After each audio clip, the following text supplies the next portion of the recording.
이 말씀 중심에서 잘하기 위해 당신이 해야 할 일, 이라는 제목으로 하나님 말씀 증거하기 전에 예배에 관해서 잠깐 말씀드리면, 저는 이제 초등학교 때까지 축구를 했어요. 축구 선수 생활을 초등학교 때까지 하고 중학교 가면서 키가 자라지 않아서 축구를 그만뒀어요. 축구를 하면서 제가 느낀 게 있어요. 축구는 자기가 준비한 만큼 그라운드에서 누릴 수 있고 즐길 수 있어요. 그러니까 준비하지 않으면 이 축구가 굉장히 힘들고 고달프고 그 시간을 견뎌야 돼요. 축구는 90분을 뛸 수 있는 체력이 먼저 필요하고, 또 사람들과 마음을 맞추는 그런 패스들, 이런 것들이 다 준비되면 정말 축구처럼 재미있는 것이 없습니다. 근데 준비가 안 되면 더 축구를 하는데 막 짜증나고 힘들어요. 근데 우리 예배도 좀 비슷하다고 생각해요. 예배가 준비가 되면, 준비가 된 예배는 뭔가 다릅니다. 오늘도 제가 아침에 굉장히 마음이 즐거워요. 그래서 왜 내가 이렇게 즐겁지 보니까 예배를 제가 기다렸던 거예요. 일주일 내내 예배를 기다렸던 거예요. 여러분들은 어떤 마음으로 이 예배에 참여하는지 한번 깊이 생각을 해보면서 예배에 임했으면 좋겠습니다. 모든 살아있는 것은 외형적으로든 내면적으로든 자라게 되어 있습니다. 외적인 자람을 성장이라고 표현을 하고, 내적인 자람을 성숙이라고 이렇게 표현을 합니다. 그러니까 신앙적으로도 외적으로도 자라야 되지만 가장 중요한 내면적 자람이 필요합니다. 예배를 드리지 않던 사람이 수요예배 드리고 주일예배 드리고 기도 안 하던 사람이 기도하고, 이건 뭐예요? 다 외적인 성장인 거예요. 외적인 성장. 내적인 성장은 뭐냐면 그 사람의 삶이 변하고 언어가 변하고 인격이 새로워지고 성품이 변하고, 이것이 내면의 변화인 것입니다. 성경은 우리가 예수를 믿음으로 새 생명이 주어졌다라고 이야기하죠. 그렇죠? 예수를 믿는 순간 우리가 새 생명이 주어졌어요. 근데 이 새 생명이 어떤 방식으로 주어졌냐를 우리가 이해할 필요가 있어요. 오늘 어쩌면 설교이기도 하지만 제 목회에 대한 비전이기도 해요. 그래서 함께 나누려고 이렇게 합니다.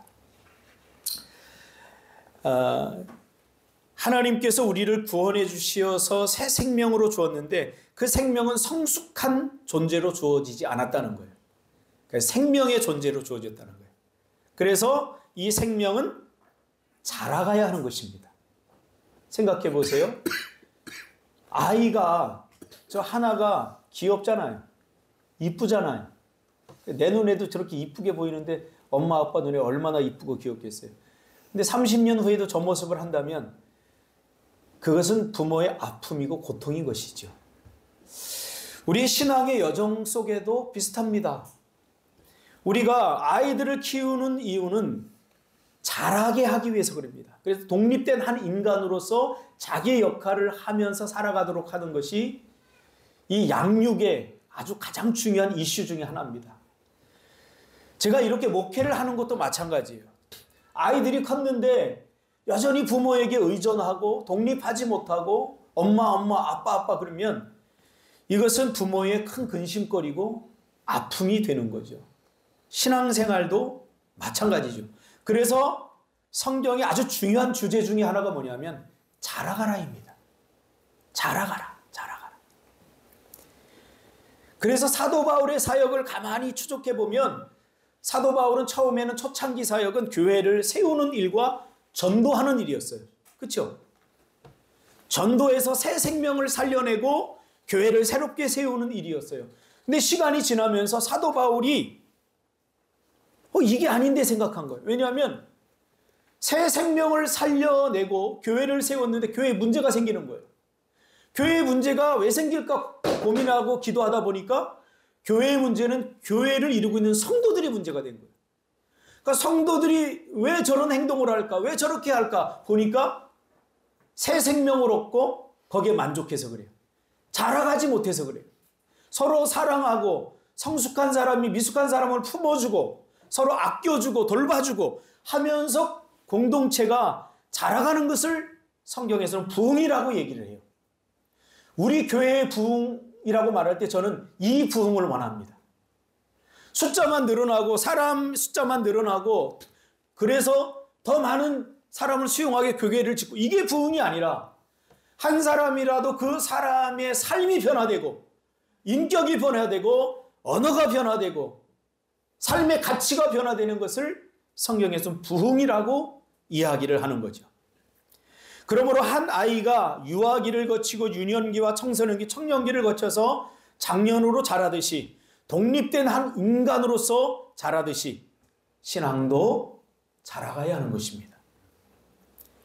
우리는 저번 주에 하나님을 아는 지식에서 가장 중요한 것은 바로 배우려고 하는 겸손한 태도다. 배움에서 중요한 것은 태도다. 라는 이야기를 함께 나눴습니다. 그렇습니다. 지식은 우리를 자라게 하는 아주 중요한 동력 중에 하나입니다. 하나님이 이스라엘 백성들에게 지적한 부분이 바로 이스라엘 백성들이 배우지 못했다는 거예요. 하나님을 아는 지식이 없어서 망해 간다는 거예요. 이나 좀 지루해도 잘 듣다 보면 한 3년 후에 이 소리가 들릴 거야. 알았지? 네. 무슨 말인지 잘 들어? 가끔 이야기도 해줄 테니까. 자, 겸손한 태도의 실종으로 그들이 교만해져서 배울 수 없게 되는 거죠. 신앙생활 오래 한 성도들이 신앙의 성장이 멈추는 이유는 뭐냐면 얼마나 많은 설교를 들었겠어요, 그동안. 그 설교만 듣습니까? 인터넷으로 방송으로 얼마나 많은 설교를 들었겠어요.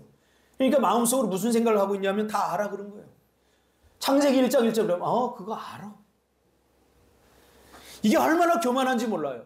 왜냐하면 지식이라고 하는 것은 특별히 성경은 다중 의미로 되어 있기 때문에 오늘 내가 읽은 성경과 10년 후에 내가 읽은 성경은 달라요. 의미 자체가 달라요. 본질이 다르다는 게 아니라 의미가 달라요. 왜 의미가 다를까요? 10년 후에 나는 이미 다른 사람이 되어 있어요. 시간이 그만큼 지났어요. 환경도 공간도 다 바뀌었어요. 그 바뀐 상황에서 이 말씀이 나에게 적용이 돼야 돼요. 근데 우리는 10년 전에 내가 받은 은혜에 묶여 있단 말이에요. 그러니까 10년 전에 받은 은혜로 오늘을 살려고 하니까 이게 얼마나 힘들겠어요. 이게 만나의 법칙이에요. 만나는요, 그날 걸어서 그날 먹어야 되는 거예요. 매일 신앙이 되지 않으면 신앙은 썩을 수밖에 없어요.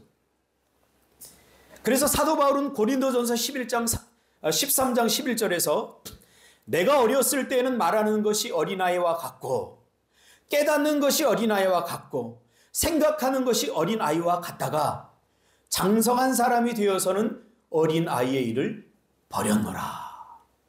사도 바울의 고백이에요.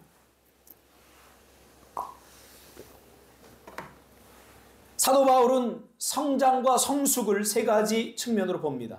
생각, 말, 깨닫는 것. 똑같은 사건을 목격하고 우리 수연이가 깨닫는 것하고 최비용 씨가 깨닫는 것하고는 달라요. 다 깨닫는 거예요.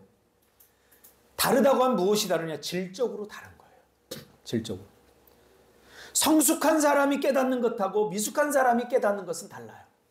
그래서 사도 바울은 이 고린도 교회의 수많은 문제들 속에서 해답을 얻었는데 뭐냐면 야, 너희가 좀 잘해야 되겠다.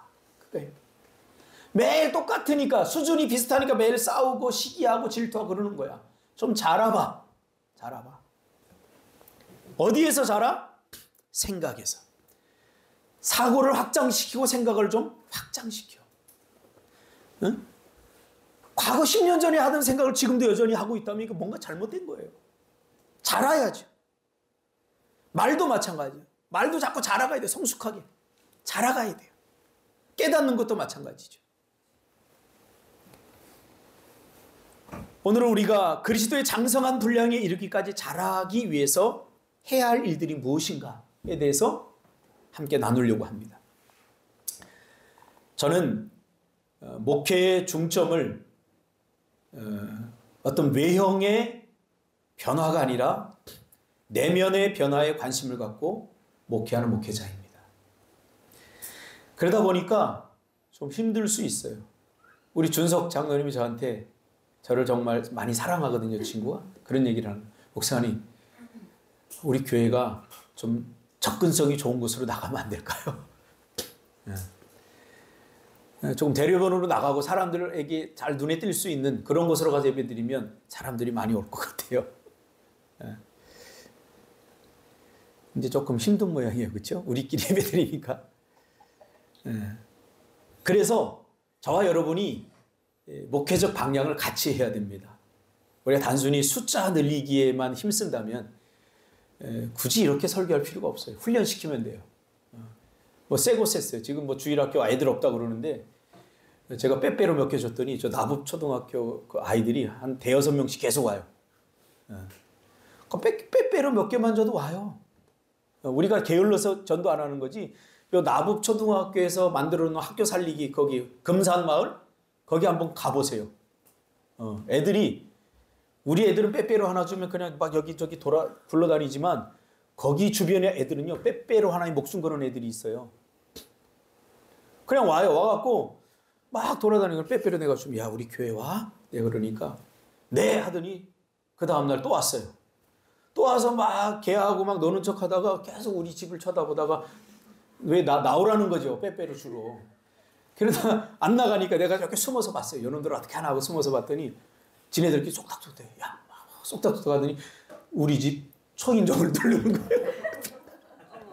초인종을 띵동 눌러서 내가 못 이기는지 못 본 척하고 나가니까 우리들 왔어요 그러는 거예요. 그래서 어쩌라고 우리들 왔어요. 여러분 전도가 안 된다고요? 에이 자꾸 자기 합리화하지 마세요. 세고 셌어요. 세고 셌어요. 왜 그럼 전도가 안 된다고 하냐? 내가 변화되지 않는 거예요. 내가 변화되지 않으면 무엇이 전도가 기쁘겠어요? 내가 변화되지 않으면 이 예배가 뭐가 그렇게 기다려지겠어요? 그러다 보니 한 사람이 예수를 만나고 변화하는 모습을 계속해서 관찰하고 추적하는 일을 제가 멈출 수가 없어요. 성도가 성숙해져야 교회가 성숙해지죠. 교회가 성숙해져야 한 사회가 성숙해지는 거죠. 과거에 한국 역사는 교회가 성숙해지면서 서로 살만한 세상이었는데 지금은 살만한 세상이 더 이상 아닌 것 같아요. 우리 교회의 책임이고 저와 여러분의 책임이에요. 누구 탓도 아니에요. 고린도 교회도 계속해서 교회 안에서 미숙한 일들이 자꾸 일어납니다. 미움, 시기, 질투. 그래서 고린도전서 13장 11절은 그 베이스가 뭐냐면 사랑이에요. 13장은 사랑장이잖아요. 사랑에 대해서 계속 얘기하다가 나중에 내리는 결론이 뭐예요? 생각하고 깨닫고 말하는 것에 어린아이와 같은 일을 버리라 이렇게 하는 거예요. 서로 사랑해야 될, 서로 아껴주고 서로의 빈틈, 연약함을 채워줘야 될 교회가 시기하고 질투하고 뭐 이런 일에 에너지를 낭비하니까 교회로서의 모습을 잃어버리게 되는 거죠. 그러면서 깨닫게 된 것은 하나님을 아는 것과 사람을 아는 것이 같이 가야 한다는 사실입니다. 제 이야기가 아니라 성경이 그렇게 얘기해 주고 있어요. 성경은 하나님 사랑과 이웃 사랑이 연결되어 있다고 얘기합니다.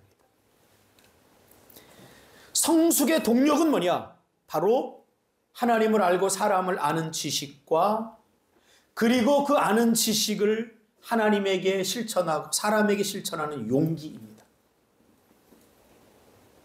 아는 것과 아는 것을 신청하는 용기, 그것이 성숙의 동력입니다. 우리는 때때로 변화없는 자신의 모습을 보면서 지치지 않습니까? 신앙생활은 10년이나 됐는데 나는 내가 변한 게 뭐야? 그게 지치는 거야. 뭐 새로워진 게 뭐야? 지치는 거야. 영적 문맹자들이 있습니다. 성경을 읽어도 무슨 말인지 모르겠다는 거예요. 설교를 들어도 무슨 말인지 모르겠다는 거예요. 좋은 말인지는 알겠는데 보아도, 그렇죠? 보기는 보아도 보지 못하고 듣기는 들어도 깨닫지 못하는 거. 예수님 말씀하셨잖아요. 이거 왜냐하면 성숙의 문제인 거예요. 잘하지 못해서 그런 거예요. 한결이 이쁘지? 그치? 한결하고 요즘 이야기도 하지? 한결아. 그러면 네. 그리고 아빠 해봐. 그럼 아빠 그러지? 한결이한테 물어봐. 인생이 넌 뭐라고 생각하냐? 그러니까 우리의 수준이 지금 여기 있는 거예요. 그러나 우리 준석 장로님이 장로님 인생이 뭐라고 생각해요? 그러면 즉시 답을 못하고 생각할 거예요. 그러면서 이제 대화를 하는 거죠. 요즘 저희 딸들하고 이제 대화가 조금 되는 것 같아요. 옛날에는 주로 내가 이야기하는 거, 잘못한 걸 지적하고 이렇게 하는데 이제는 그 수준을 좀 뛰어넘은 이제 대화가 되니까 참 재미있어요. 우리 큰딸하고도. 가끔 문자가 와서 내 마음을 헤아려주고 또 이해해주는 그런 문자가 오면 좀 힘이 나요.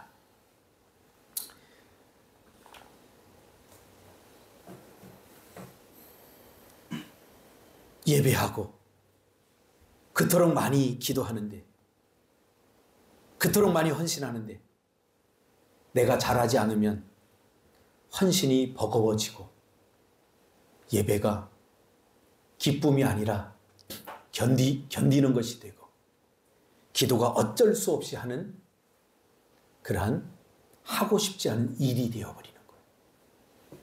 잘하지 않으니까. 내가 봤는데 왜 몰라요?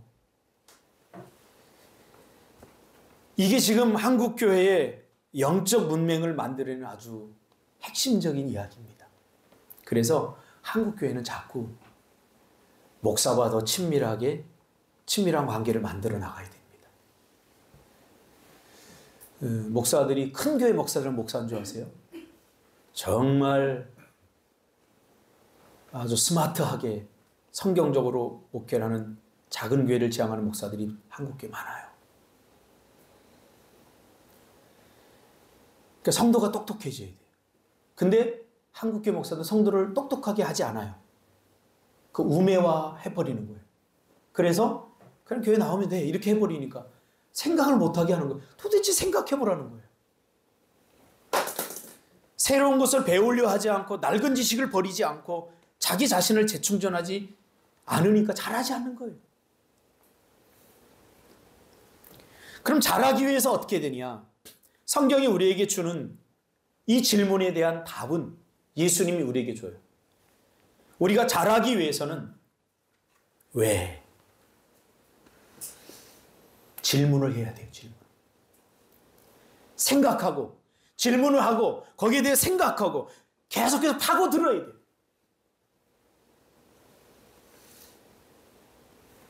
질문은 생각하게 하지 않습니까? 생각해야 깊어집니다. 내가 이 말을 했는데 왜 도대체 내가 이 말을 했지? 자기 무슨 말을 한지도 모르고 해요. 말하기 전에 생각해야 되잖아요. 말하고 나서 생각하는 게 아니라. 말하기 전에 생각해야 사고의 확장이 일어나는 거예요. 우리 안에 있는 미숙한 모습, 어린아이와 같은 모습. 이게 심리학 용어로는 어덜트 칠드런이라고 그래요. 성인 아이라고 그러죠. 몸은 다 자랐는데 정서와 내면, 느낌, 감정이 자라지 않았어요. 여전히 어린아이와 같은 행동을 하는 거예요. 어릴 때에는 엄마 저거 사줘. 그럼 안 사주잖아요. 그럼 어떻게? 지역이 어떻게 했어? 꼴통 피웠지. 막 뒤로 넘어져갖고 와 사줘. 그때 교육이 들어가지 않으면 저 아이는 엄마는 그러면 야야야야 백개점 이게 창피하게 왜 그래 창피해서 그거 사주잖아요. 그럼 이제 거기에 길들여지고 학습되는 거예요. 조금 힘들더라도 그 아이와 이야기를 해야 되고 설득해야 되고 그래서 너 그렇게 해도 절대 안 사줘 하는 그 아이가 알게 하는 것이 교육이에요. 근데 그 아이가 막 떼를 쓰니까 창피하니까 사줘버리고 다음에도 사달라고 그래서 안 하면 또 그렇게 해요. 그게 이제 굳어지면 어떻게 되냐면 나중에는 이제 어른이 돼서 아내와 살 때 아내에게 뭘 요청하는데 아내가 안 들어줘요. 그러면 이렇게 떼쓰던 것이 주먹이 돼서 나가는 거예요. 그래서 가정폭력이 일어나는 거예요. 이게 다 내면적인 영적 성장이 성숙이 되지 않았기 때문에 일어나는 거예요. 우리 신앙생활에도 비슷해요. 영적 어덜트 칠드런들이 있을 수 있어요. 영적 성인. 교회 다닌 지 30년이 됐는데 내가 도대체 잘한 게 아무것도 없어요. 기도, 예배, 잘한 게 아무것도 없어요. 우리 교회는 치유를 많이 다루는 교회입니다. 그래서 제 설교에서도 삶에서도 성경 공부에서도 계속해서 이 관계에서도 계속해서 이 부분을 다루어요. 왜? 성경이 성숙을 요구하기 때문에 그래요. 제가 인도 선교 갔을 때 이제 깜짝 놀란 것 중에 하나가 뭐냐면, 인도 선교를 갔는데 두 선교사님을 따라다녔어요. 한 선교사님은 장로님이고 자기 자비량으로 선교 가신 분이고, 한 분은 목사님이고 GMS에서 파송하고 정식 MTI를 다 받고 선교 훈련을 다 받고 간 분인데, 선교 훈련을 다 받고 간 사람이 이 선교지가 선교를 못하고 되게 힘들어하는 거예요. 근데 이 장로님은 아주 선교를 잘해요. 그래서 제가 이 차이가 뭘까를 가만히 보면서, 이것은 훈련의 문제도 아니고 이것은 어떤 개인의 역량도 아니고 이것은 성숙의 문제다. 그 장로님은 충분히 인도 아이들을, 인도 사람들을 이해하고 그들을 담을 만한 그릇이 되어 있더라고요. 그래서 그 아이들을 일일이 다 씻겨주고 같이, 제가 깜짝 놀랐어요. 새벽 기도하는데 주여 삼창을 하고 기도해요. 갑자기 갔는데 주여! 한국에 온 줄 알았어요. 그것도 인도말로 주여가 아니라 한국말로 주여! 주여! 하면서 기도하는 거예요. 그 장로님이 그렇게 삶으로 보여주니까 그 아이들이 그걸 보고 그렇게 해야 되나 보다 하고 이렇게 따라하는 거예요. 그런데 이 GMS에 파송된 선교사님은 말로만 가르치는 거예요.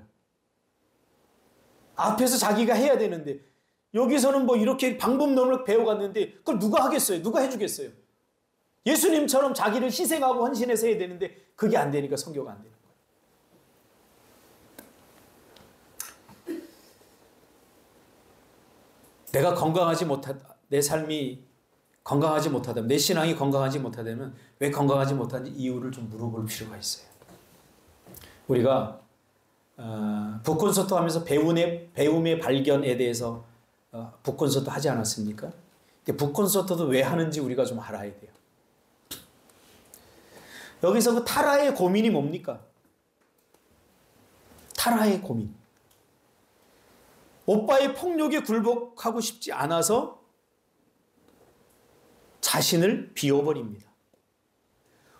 오빠가 나를 때려? 이거는 자기가 받아들일 수 없는 일이에요. 오빠가 자기를 폭력적으로 대하고 더 받아들일 수 없는 것은 그거를 엄마한테 얘기했는데 엄마도 모른 척하는 거예요. 아무도 자신이 폭력을 당하고 있는데 거기에 대해서 나서지 않아요. 그러니까 그것을 인정하고 싶지 않으니까 자기를 부인해버리죠. 자기를 지워버리는 거예요. 무슨 말이냐면, 나는 내가 아니야. 난 저걸 느끼지 않아. 내가 느끼면 힘들어지니까. 내 가족이 나를 때리고 내 엄마가 그것을 못 본 척하는 거를 내가 인정할 수 없으니까 내가 없어야지 내가 사는 거예요. 그러니까 나를 부인해버립니다. 나를 비워버리니까 타라가 자기를 잃어버린 거죠. 나는 누굽니까? 생각하는 내가 납니다. 원래 한국교회 성도들이 심각한 문제가 내가 별로 없어요. 내가. 타인이 만들어 놓은 나. 내가 되고 싶은 나지 정말 내가 없어요. 그러니까 내가 기도하고 내가 찬양하고 내가 예배해야 내가 채워지고 내가 느끼고 내가 뭔가를 만족감을 얻을 수 있는데, 내가 없으니까 어떻게 해요? 다른 사람이 말한 나를 나처럼 생각하고 사는 거예요. 그것이 타라에게서는 이제 나를 딱 지우고 나니까 그 자리에 뭐가 남냐면 아버지가 했던 말들이 남아요. 그래서 아버지가 했던 말을 담고 살아요. 세뇌된 나가 남게 되는 거죠. 그래서 나중에 타라가 깜짝 놀라죠. 왜냐하면 자신이 지금 생각하고 결정하고 모든 것들이 자기가 하는 것이 아니라 아버지가 세뇌한 대로 하는 거예요. 그럼 나는 어디 갔지? 이렇게 되는 거예요. 여러분, 제가 설교하고 여러분에게 이야기하는 거를 여러분들이 소화시켜서 내가 결정하고 내 신앙으로 해야지, 그렇지 않으면 내가 한 말을 여러분에게 세뇌하는 거는 마찬가지예요. 여러분이 씹어서 먹어야 돼요. 그래서 먹는 것에 대해서 계속 얘기했잖아요. 이걸 씹어서 삼켜서 소화되지 않으면 목사님의 설교, 내 설교가 그냥 목사님이니까, 그러니까 우리의 삶에서 어떤 역할도 못하는 거, 하나님 말씀이. 그럼 목사님의 경우지, 이렇게 되니까.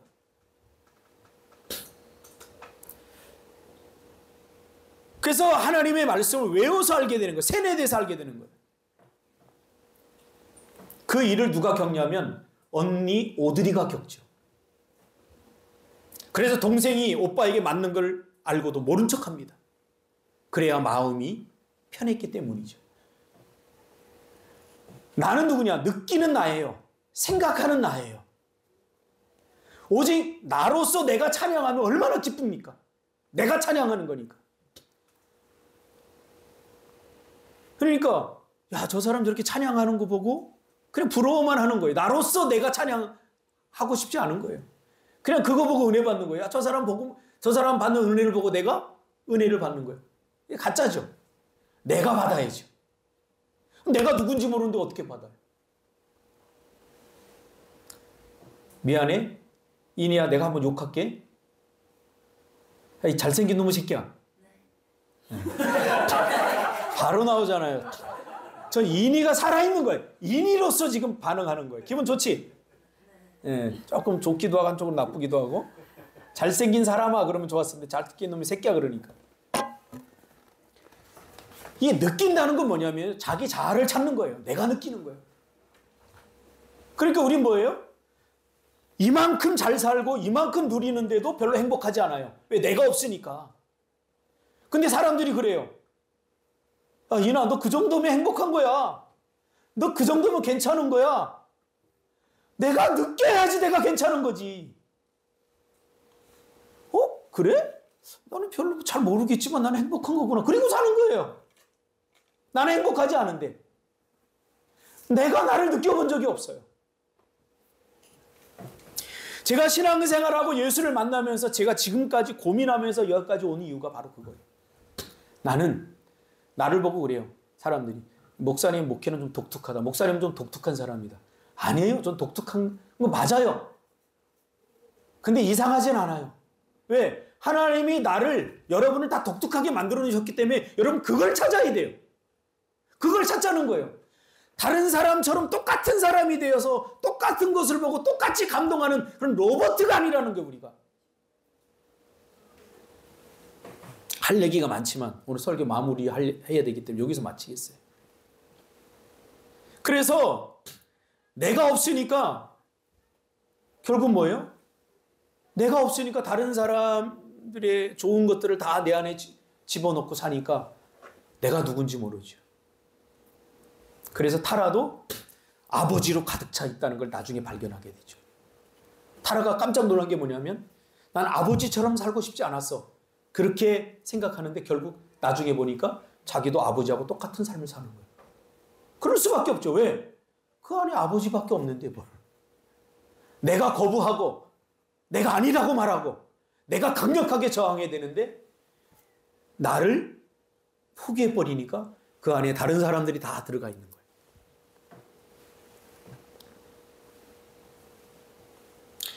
설교도 하도 많이 들어서 다 아는 것 같은데 그렇게 살지 않지요. 아는데 왜 못 삽니까? 내가 누군지 모르는데 내가 어떻게 내 인생을 살아요?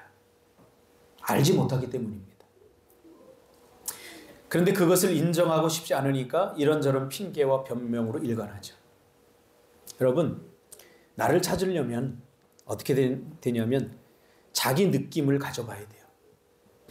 자기 느낌을 가져보는 것이 진짜 자아를 찾는 첫걸음입니다. 인간의 감정의 뿌리가 하나님과 맞닿아 있어요. 그래서 감정을 통해서 하나님을 만나게 되는 것입니다. 그래서 느끼는 것이 굉장히 중요합니다. 지루하다. 그 누가 느끼는 거예요? 내가 느끼는 거예요. 그럼 나는 왜 지금 지루하지? 그 나를 좀 찾아보자는 거 이렇게. 그러니까 느낀다는 것은 자기 자신을 찾아가는 길이에요. 뭘 느껴야 돼요? 난 뭘 느껴야 되는지 모르겠어요. 잘 느끼지 못해요. 왜 그러냐면 상처가 이 사람 느끼는 것을 방해하는 거, 무감각하게 만드는 거예요. 그 상처를 우리가 뛰어넘어야 돼요. 왜냐하면 상처가 난다는 것은 상처가 나면 아프잖아요. 그렇죠? 여기 찢어졌다고 생각해 보세요. 그럼 누가 이게 건드릴까 이렇게 피하는 거예요. 피하는 거예요. 약해져 있다는 거예요, 상처는. 누가 살짝만 건드려. 이렇게 상처 나지 않은 거 막 건드려도 되는데 상처 난 거 누가 살짝 건드리면 아파요. 그 피해서 사는 거예요. 그러다 보니까 온전히 느끼는 것을 포기하고 산 거예요. 직면하면 힘드니까. 내가 살아가기 힘드니까. 그래서 내가 생존하게는 되었는데 그러나 우리는 생존하기 위해 사는 게 아니잖아요. 나는 나로서 살아야 되잖아요. 그래서 상처를 딛고 일어서야 돼요. 자신만의 느낌이 있는 사람은 그래서 타인의 말에 잘 흔들리지 않아요. 또한 자신이 어떤 생각을 하고 있는지, 무슨 생각을 하며 사는지 알아야 됩니다. 그렇지 않으면 세뇌된 나로 살게 되는 거죠. 세뇌된 나는 쉽게 무너져요. 하나님은 내가 나로 신앙생활하기를 원하십니다. 내가 느끼는 하나님, 내가 경험하고 인식하는 하나님. 그래서 우리는 각성해야 되죠. 이렇게 살아도 되나? 내가 지금 잘 살고 있나? 자기를 성찰하고 자기를 각성해야 됩니다. 근데 각성을 잘 안 해요. 왜냐하면 각성하는 순간 삶이 피곤해져요. 아, 말씀대로 내가 살지 않았구나. 말씀대로 살아야 되는구나. 예배를 드려야 되는구나. 이렇게 각성하는 순간 피곤해져요. 그렇죠? 예배를 지켜내기 위해서, 예배 시간을 지켜내기 위해서 또 싸워야 돼요.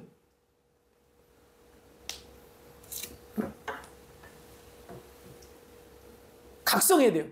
싸워야 돼요. 우리 지금 애기 엄마들. 애기 낳고서 신앙생활 말씀이 잘 안 들어와요. 왜냐면 옆에서 막 잠자고 막. 근데 그러니까 나중에 내가 애 다 키워놓으면 신앙생활 하자. 그럼 지는 거예요. 어제 나는 감동했어요.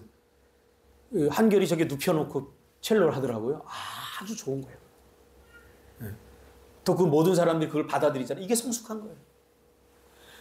애가 막 떠들어. 괜찮아, 데리고 오세요. 떠들면 난 욕할 거예요.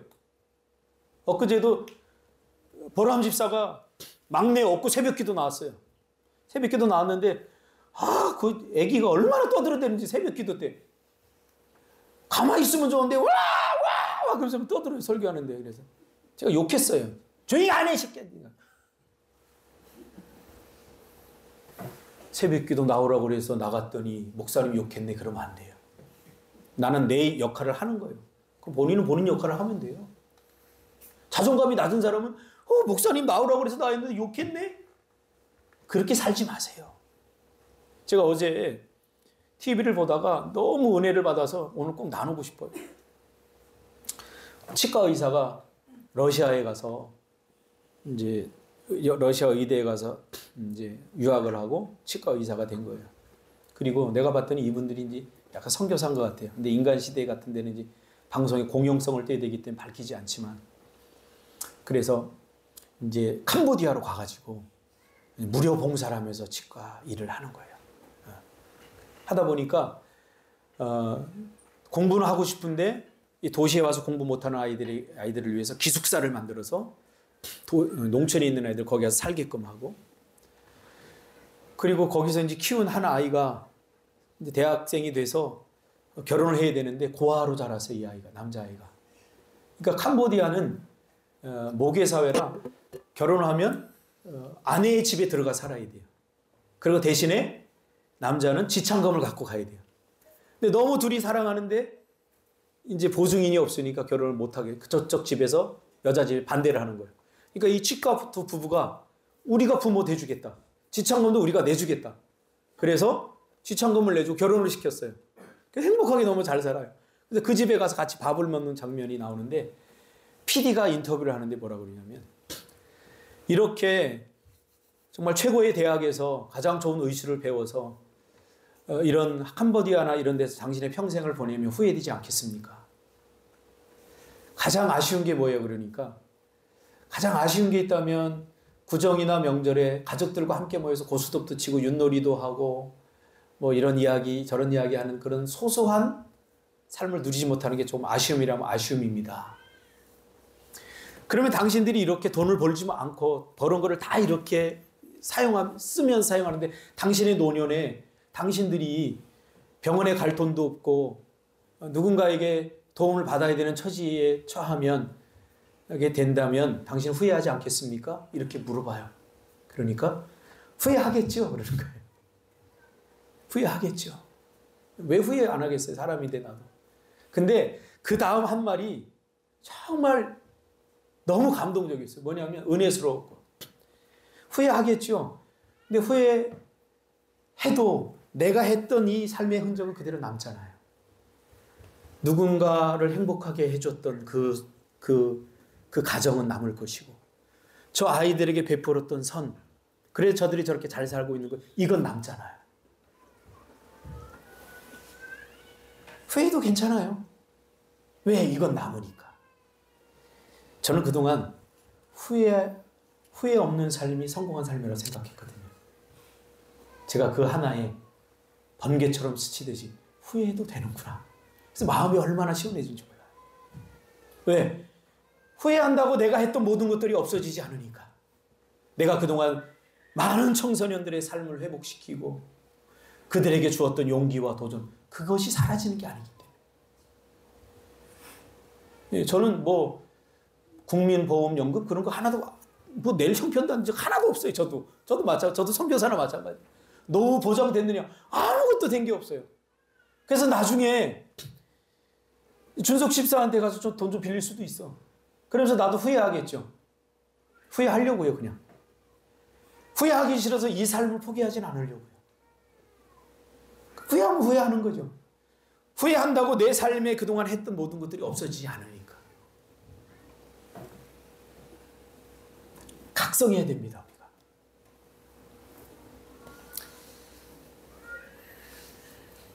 그래서 신앙생활에서 가장 중요한 게 뭐냐면 관계입니다. 하나님과의 관계, 이웃과의 관계. 관계를 빼버리면 아무것도 아닙니다. 기독교는 돛닦는 종교가 아니에요. 혼자만 잘해서 잘 먹고 잘 사는 그것이 하나님이 나에게 복을 주어서 그렇다. 그러면서 자랑하면서 그렇지 못한 사람들 기죽이는 게 신앙생활이 아니에요. 그냥 기도만 잘하고 예배만 잘 드리면 되지. 뭔 사람과 피곤하게 관계하라고 그래. 뭐 자꾸 사람을 섬기라고 해. 이게 우리를 피곤하게 하잖아요. 나 할 것만 하면 되지. 성경은 그렇게 말하지 않아요. 하나님의 말씀을 실천하고 드러내야 될 부분은 바로 관계 속이에요.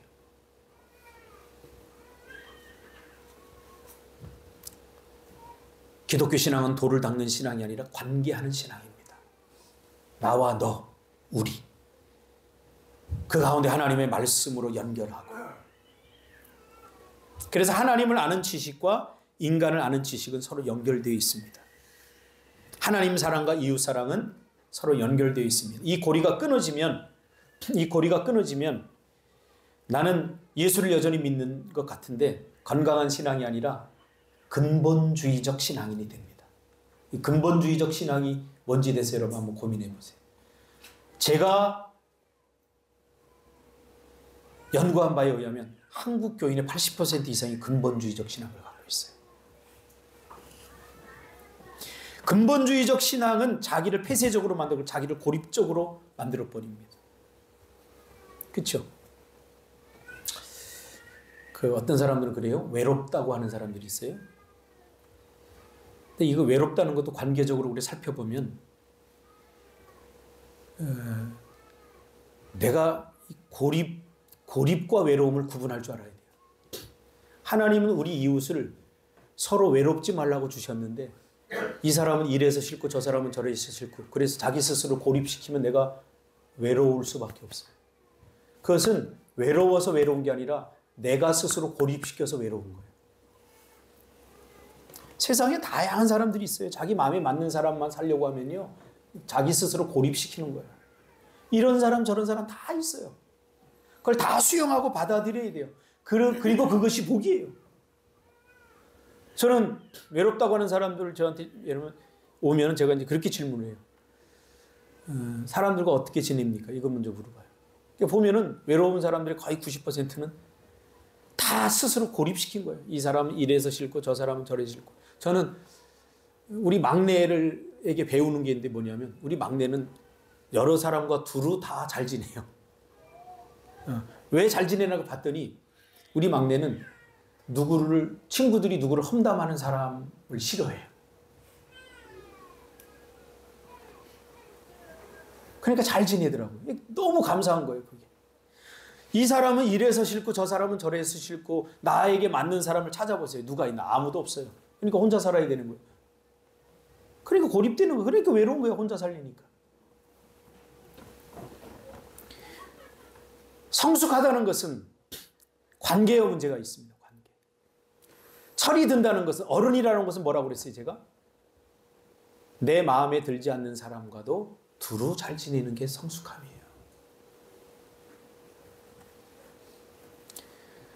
근데 예수 믿는 사람일수록 믿음이 좋아진다고 하는 사람일수록 너무 날카롭게 구분하는 거예요. 사람과 저 사람 믿음이 없는 사람, 난 믿음 좋은 사람과만 사귈 거야. 난 성격이 좋은 사람만 사귈 거야. 나는 안 좋은데 어떡하라고 그래. 관계가 중요한 이유는요. 관계는 자신을 들여다보는 거울입니다. 우리는 자기 자신을 스스로 들여다볼 수 없어요. 그러니까 누구를 통해서 보냐면 타인을 통해서 나를 보는 거예요. 그러니까 저 사람의 저 사람의 잘못, 저 사람의 문제 그걸 내가 인식하잖아요. 인식한다는 건 그게 내 안에 있어서 인식하는 거예요. 내 안에 없으면 안 보여요. 그러니까 타인은 뭐 철학을 꼭 공부하지 않더라도 타인은 나를 보는 거울이에요. 세계관, 그의 말과 행동, 몸짓, 표정, 선택, 결정을 통해서 다 드러나는 거예요. 세계관은. 제가 늘 이야기하잖아요. 결정은 판단이 아니에요. 결정은 판단이 아니라 생각이에요. 생각은 뭐라고 그랬죠? 세계관에서 나와요. 세계관. 세계관은 하나님의 말씀이 내 안에 차곡차곡 쌓일 때에 그 사람의 세계관이 되는 거예요. 성경은요, 세계관 싸움이에요. 특히 만몬, 돈과의 싸움, 돈이라고 하는 세계관. 내가 어떤 것을 결정하는데 돈을 보고 결정하는 거예요. 근데 내가 예수 믿으니까 차마 그렇게 말하지 못해. 그러니까 다른 쪽으로 자꾸 돌리는 거예요. 그러면 답이 안 나와요. 자기 자신을 정말로 성찰해 봐야 돼요. 내가 그랬잖아요. 어떤 것을 결정하는데 그 결정은 판단이 아니라니까요.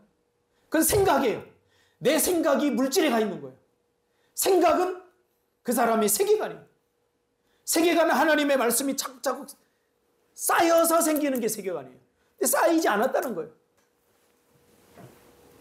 타인을 통해서 나를 보게 되는 거죠. 그러니까 근본주의의 문제가 뭐냐면 객관성이 없습니다. 어떤 분 이야기를 제가 들었어요. 교회에 나가서 주일 예배를 안 드린대요.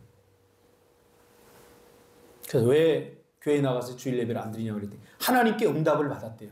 혼자 예배 드리도록. 아니, 난 세상에 충격을 받았어요. 굉장히 열심히 있는 사람이에요. 자기 열심이죠. 하나님이 예배 드리는데 교회에 나가서 예배 드리지 말라고 응답하시는 분인가요? 자기 생각이죠. 객관화되지 않으니까 여러분, 나도 내가 하고 싶은 것을 계속 마음에 품고 있으면 하나님의 음성처럼 들려요. 내 안에서. 자기 셈에 이루어져요. 자기 체면 자기가 걸 수 있어요. 그걸 하나님의 음성이라고 하는 거예요. 그래서 우리가 교회 다니는 이유는 뭐냐면, 설교를 들어야 되는 이유는 뭐냐면, 성경 해석권이 한 개인에게 있는 게 아니에요. 성경 해석권은 공동체에 주어지는 거예요. 이단들이 뭐예요? 이단들은 성경 해석을 자기 마음대로 하잖아요. 건강하지 못한 거예요. 자기가 봤다는데 뭐 볼 수 있어요. 그러면 그 본 것이 성경에 벗어나는가 벗어나지 않는 모순이 되는가 아닌가를 공동체가 같이 기도하고 고민하면서 해야 돼요. 그래야지 건강한 신앙이 되는 거예요. 저도요, 기도하면서 별소리 다 들었어요. 귀신 소리도 듣고 다 들었어요. 그럼 내가 들었다고 그게 어떤 객관적인 증거가 되나요? 되지 못해요. 성경을 읽다가 그럴 수도 있구나. 이게 별로 중요한 게 아니고 성경을 통해서 다 필터링을 하는 거죠.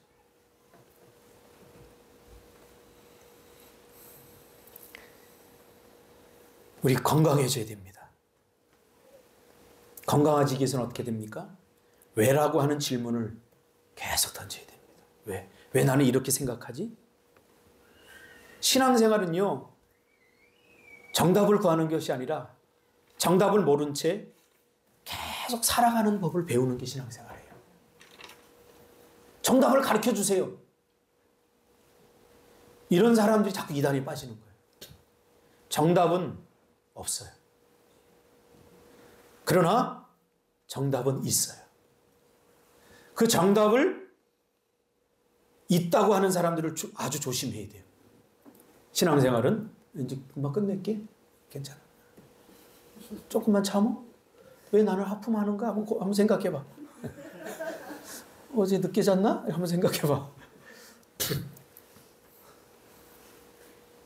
그러니까 우리는 자꾸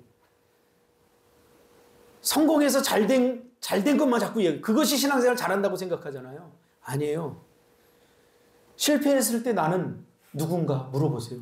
실패했을 때 나도 하나님의 자녀예요. 그럼 실패했을 때 하나님과 나는 어떤 관계인가? 이런 고민을 좀 해봐야 돼요. 잘 될 때만 하나님의 백성입니까? 그렇지 않아요. 시편을 여러분 보세요. 시편 다윗은 죄를 지었을 때 나는 누군가에 대해 고민해요. 죄를 지었을 때 하나님과 나는 어떤 관계인가에 대해서 고민해요. 제가 청소년 사역을 하면서 다양한 아이들을 만납니다.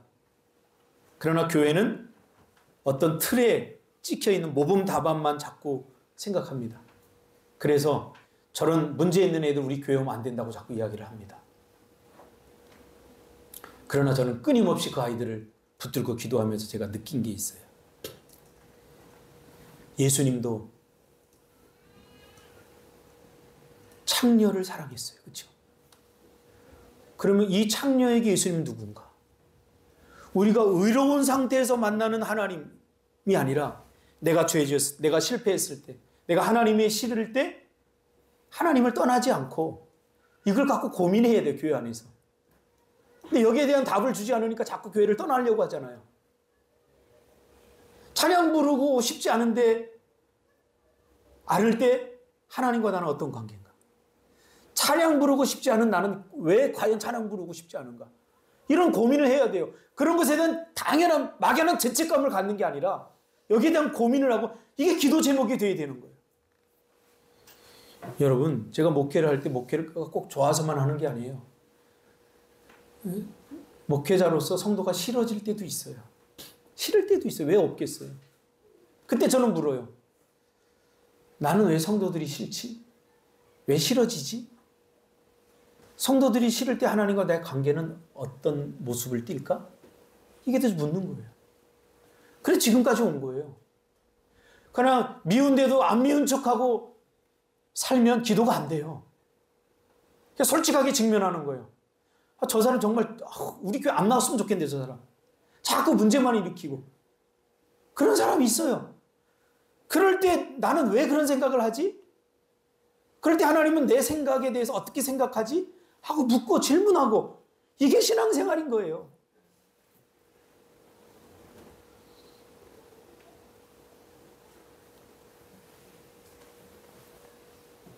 근본주의는 질문하지 않죠. 그래서 문제가 생기는 거예요. 왜냐하면 외워서 세뇌돼서 된 나니까. 그러니까 가짜 나로 사는 거예요. 가짜 나. 괜찮은 나. 그러니까 박준상 집사님 저한테 얘기했어요. 큰 교회 갔더니 사람 많은데 외롭더라. 자기가 정말로 깊은 문제에 빠졌는데 어느 누구 한 사람? 내 이 깊은 이야기를 나눌 사람이 한 사람도 없더라. 그건 두 가지 문제예요. 하나는 박준성 집사님의 문제이기도 하고 하나는 그 교회의 문제이기도 해요. 왜 내 깊은 문제를 나눌 만큼 깊은 관계를 나누지 못하고 각자 어떻게 해요? 예배 끝나면 집에 돌아가기 바쁘잖아요. 네? 그래서 예배라도 조금 늦게 끝나면 그 교회 교회 좀 옮겨야 되겠어. 목사님 설교가 너무 길어. 그러잖아요. 그럼 리얼하게 다 까불리는 거예요. 저는 우리의 내면을. 제가 들었던 이야기고요. 네. 집에 기껏해 돌아가서 뭐예요? 별거 없어요. 핸드폰 켜놓고 유튜브예요. 근데 가고 싶은 거예요. 빨리. 예배가 너무 길면 지루해야 하고. 그 예배가 뭔지 모르는 거예요. 앱이 성경을 대신하고 설교는 무조건 짧아야 돼요. 기도는 목회자의 몫으로 돌립니다. 예배는 점점 틀에 박힌 고리타분한 일이 되고 하고 싶지 않은 치료해야 될 지루한 어떤 일에 해당이 되는 거죠. 물어야죠. 예배 시간마다 여러분은 어떤 경험을 합니까? 한 가지 종교적 의무를 끝냈다는 만족감을 안고 집으로 돌아갑니까? 예배 시간이 좀 늦어지면 약속 시간이라도 늦을라 치면 다른 교회 알아봐야 되겠다. 여러분, 모든 것을 버리고는 신앙생활의 끝이 아니라 시작입니다. 보세요. 예수님이 제자를 부를 때 제자들이 모든 것을 버리고 예수를 따랐다 그랬잖아요. 모든 것을 버리는 것은 신앙생활의 시작이에요. 내 욕심, 내 욕망, 내 물질. 여기서부터 신앙생활이 시작이 되는 거예요. 근데 우리는 그것을 끝으로 알잖아요. 내가 시간. 그러니까 신앙생활을 해주는 거예요. 봉사도 해주는 거고요. 그러니 얼마나 억울하겠어. 이게 신앙생활의 거래지? 이런 분들은요, 은혜를 경험해야 돼요. 제가 주를 위해서 여기까지 온 것은 제가 과거에 없을 것이라고 생각했던 하나님을 제가 인격적으로 만나고 그 하나의 만남이 저를 여기까지 오게 한 거예요. 인간적으로 왜 후회하지 않겠어요? 친구들 처음에는 큰 교회 목회자로 불려갈 때 왜 나도 그런 교회가 설교하고 좀 편하고 쉽게 하고 싶지 않겠어요? 근데 그런 데 가면 나는 오래 못 살 것 같더라고요. 나에게 맞는 옷을 입고 나에게 맞는 신발을 신고 내가 걸어가야 내 인생이 되는 거기 때문에 제가 비록 많은 사람이 아니지만 이런 설교 성안교회에서 하면요 다 나갈 거예요. 성도들. 그냥 간단하게 20분 만에 끝내고 좀 샤프하고 스마트하게 그런 목사님 어디 없어? 그런 목사님 찾아요. 제가 직접 봤어요. 설교 길어지니까 장로님들 당회에 다 모여가지고 목사님 설교가 너무 길어요. 좀 짧아요. 성도들 요새 싫어해요. 이게 뭐예요? 시조를 따르는 거예요. 그러니까 혹시 제 설교가 좀 길다고 생각하면 다른 교회 알아보시면 돼요.